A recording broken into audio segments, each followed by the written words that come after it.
Jika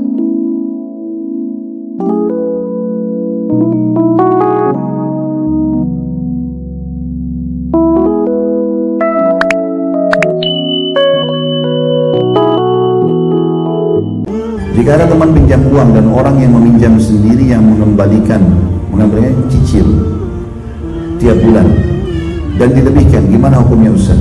Kalau dia yang mau, tidak masalah, pemberian dari dia. Kalau antum yang syaratkan dari awal, saya utangkan 10 juta, kembalian 11 juta, itu riba, nggak boleh. Tapi kalau orang yang mau mengembalikan boleh, karena pernah Nabi SAW pernah utang, mengambil unta, meminjam unta ya, saat itu, dan Nabi SAW tukar unta itu dengan yang lebih besar.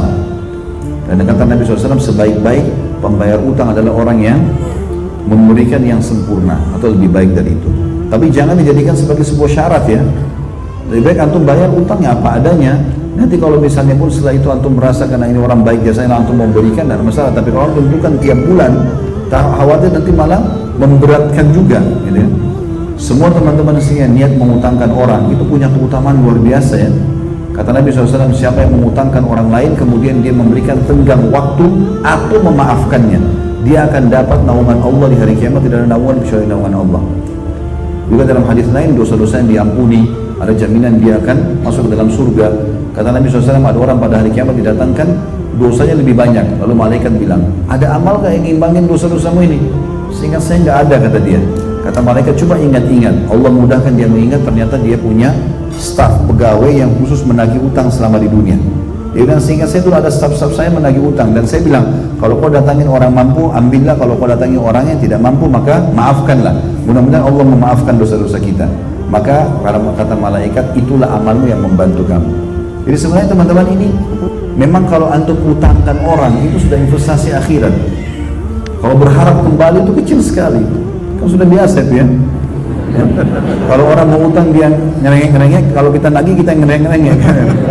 Jadi antum anggap memang itu sudah investasi akhirat. Kalau mau bisnis untung, memang benar ada dua hal dalam Islam transaksi. Transaksi yang jasa tidak ada lagi keuntungan. Itu adalah gadai dan utang piutang. Ini memang mungkin tidak ada keuntungan. Kita memang lillahi ta'ala. Atau investasi bisnis sudah ada persentase yang ditentukan, itu baru bisa. Lebih besar mana pahala memanjangkan tenggang waktu hutang atau mengikhlaskan hutang? Mengikhlaskan tentunya.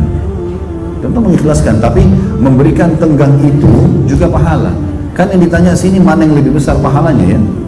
Kalau mana yang saya dahulukan, maka itu bebas, kembali kepada individu. Mau tenggangkan juga boleh, mau maafkan juga boleh. Allah Subhanahu wa ta'ala adalah zat yang syakur. Syakur itu sangat tahu bagaimana membalas niat hamba-hambanya.